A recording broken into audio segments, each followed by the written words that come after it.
From MTN News, this is Montana This Morning. In Bozeman, a coroner's inquest looked at police shooting and killing a man last April. Police, investigators, and others testified yesterday. What was said and where the inquest now stands is just ahead. And in Billings, a football player for Rocky Mountain College was shot Saturday night and he died on Sunday. What police and neighbors are saying about the incident is also just ahead. It's pumpkin season. I'm Asha Martinez with the health benefits of the fall favorite.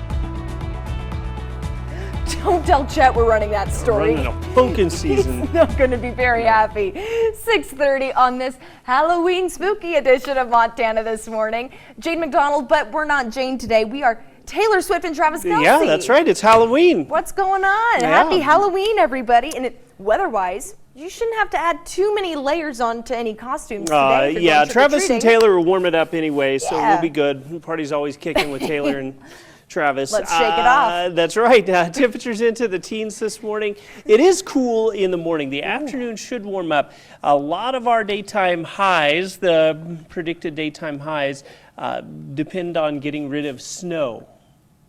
Let that sink in. We still have a lot of snow out there, but we should get rid of most of that today. Temperatures expected to be into the low 40s for the afternoon, really starting to warm it up. Once we get rid of the bulk of that snow, our temperatures can kind of move up the scale a little bit. I'm going to talk more about our Halloween forecast and what to expect over the next few days in just a few minutes. All right, thank you very much, Matt. Now our top story this half hour was a deadly police shooting justified. A coroner inquest into the death of 39-year-old Michael Rogel went to a jury last night at the Law and Justice Center in Bozeman. MTN's Julie Silly was in the courtroom as a key piece of evidence, body camera footage, was shown.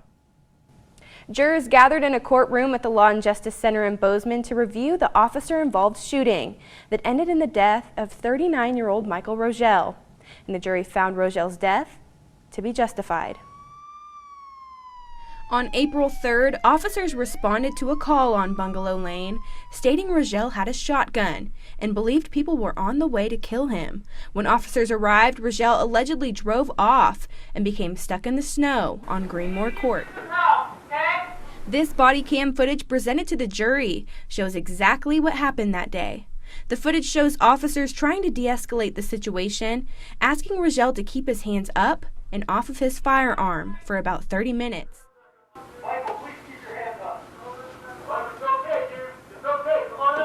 Rogel allegedly fails to listen. 5 police officers then draw their guns and shoot Rogel multiple times, also killing his dog. The footage is too graphic to show beyond this point, but it shows officers pulling Rogel from his vehicle, covered in blood. He's cuffed. Officers begin to try to resuscitate him, but he is pronounced dead. County Attorney Audrey Cromwell questioned several officers about what happened leading up to the shooting. We heard audio from multiple 911 calls and phone calls, a few between officers and Rogel's mother, who revealed to police that Rogel had a history of mental illness. Supposed to be taking antipsychotics or some sort of medication, and he was not perceiving things as they are. The county attorney called several more police officers to the stand to talk about what happened that day before the case went to jury. In Bozeman, Jolie Salee, MTN News. Thank you very much, Jolie. Now, another teenage suspect is behind bars, charged in the death of a Rocky Mountain College student. 18-year-old Chandler Stalcup died at a Billings hospital nearly 2 days after police say he was shot by a 16-year-old. That teen and now a 17-year-old are both facing charges. MTN's Jackie Coffin has the latest this morning from the campus of Rocky Mountain College, where friends, classmates, and teammates are mourning the loss of one of their own.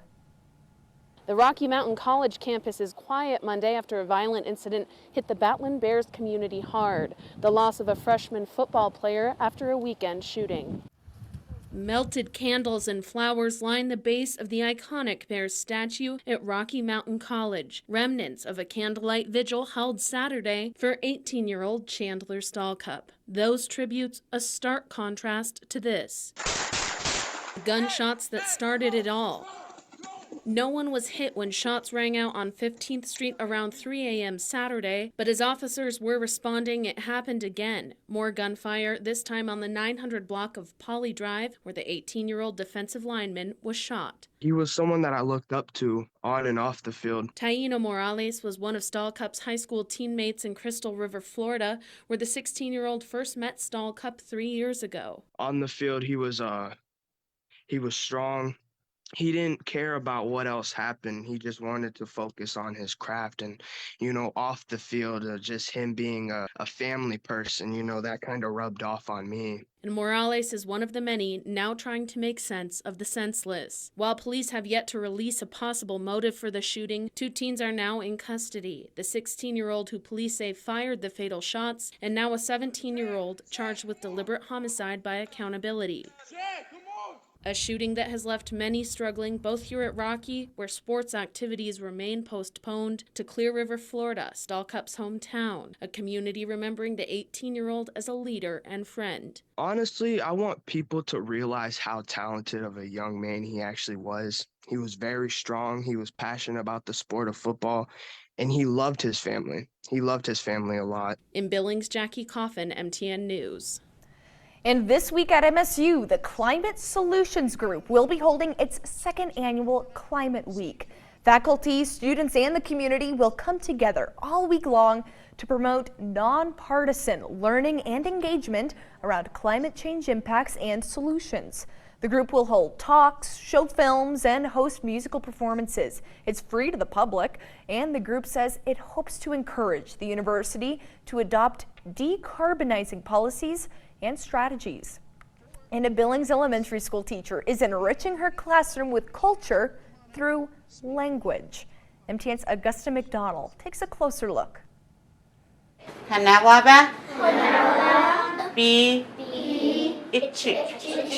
more time.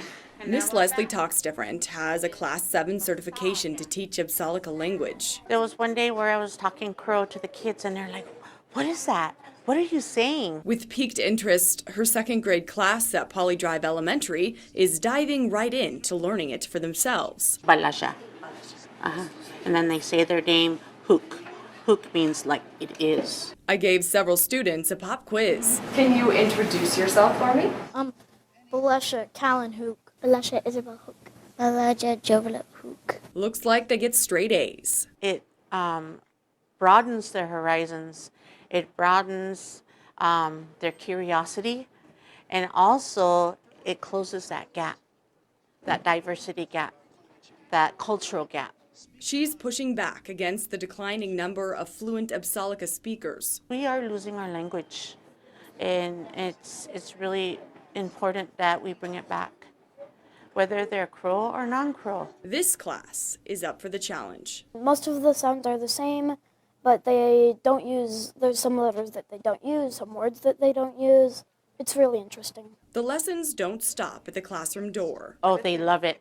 The parents wanted me to share on Seesaw how to phonetically say the words. For students or for Miss Talks Different. I have some Koreans. I have a range of Hispanic students. So they are also teaching me their language. The class has some advice if you're interested in picking up another language yourself. It's exciting to learn. It was a little hard starting off, but now that we're getting used to it, when learning new words about it, it's really fun. It's really cool. I really like it. I just love that. What a cool opportunity for those kids. Now we all know it's pumpkin season, and with more and more pumpkin products available than ever before, some dietitians are actually saying that pumpkin is a superfood packed with nutrients. Astrid Martinez has more on those health benefits. What's your favorite thing about a pumpkin? Carving it. Sam Weber and his son Felix have their car at Stop and Shop in Clifton, New Jersey, filled with plenty of pumpkin. It's one of those things that we always have stocked. We put it in our chili, we put it in a bunch of mixes, we do the pumpkin pie. Pumpkins are a fun fall favorite, but Cleveland Clinic registered dietitian Julia Zumpano reminds the autumn staple is also a superfood packed with nutrients. It's high in fiber, which helps with blood sugar management, helps keep you more satisfied, helps with gut health and digestion, can also help lower bad levels of cholesterol. It's very low in calories. Pumpkin is also a good source of antioxidants like vitamin A and C, which protect our cells from damage. Pumpkin contains beta carotene, which is converted into vitamin A, which can be used in the body for multiple great benefits with skin and immunity. We know potassium can help lower blood pressure.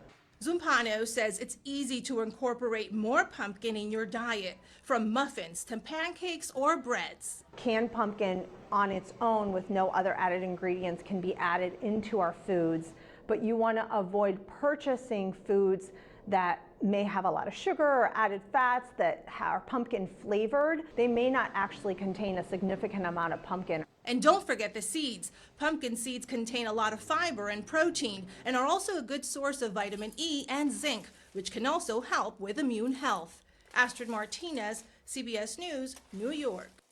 And dietitians say a quick and easy way to incorporate pumpkin seeds in your diet: try adding them to your salad, oatmeal, or simply over some yogurt. Now, before we head into our final break, we have to say it, the Anderson School 8th graders are going to scare the town once again. There will be one last scare tonight from 6 to 9 o'clock at the Little Red Schoolhouse off of Cottonwood. This time, there will be no lights on tour. That's right, on Halloween, it is lights out only and full of fright. As you can see right there, I did not brave it the best. Now, every single dollar that is raised at this haunted house goes right back to the classroom for their Washington, D.C. trip. It is truly a great opportunity. Again, that's 6 to 9 o'clock tonight over at the Anderson School Little Red House over off of Cottonwood. Get it done, right? Yes, it is absolutely It's a lot of great. fun. And it's a very great cause as well. It really is. Then they will have their food trucks and whatnot, their concessions, and there will be some heaters. Oh, perfect. And speaking of some of those temperatures, will we need those heaters tonight if we're going Good out? chance, likely to deal with some chilly temperatures, but not frigid. We've seen worse All right. in recent years. That's what I like to hear. Now we're going to take a short break, but when we come back, we're going to explore how a group over in Augusta is helping Israelis from thousands of miles away. Well, some would say it's an early start to winter, and they are probably right. But that's not stopping one group of people here in the Treasure State in supporting Israel as the war on Hamas continues. We'll give you a closer look on their supportive efforts.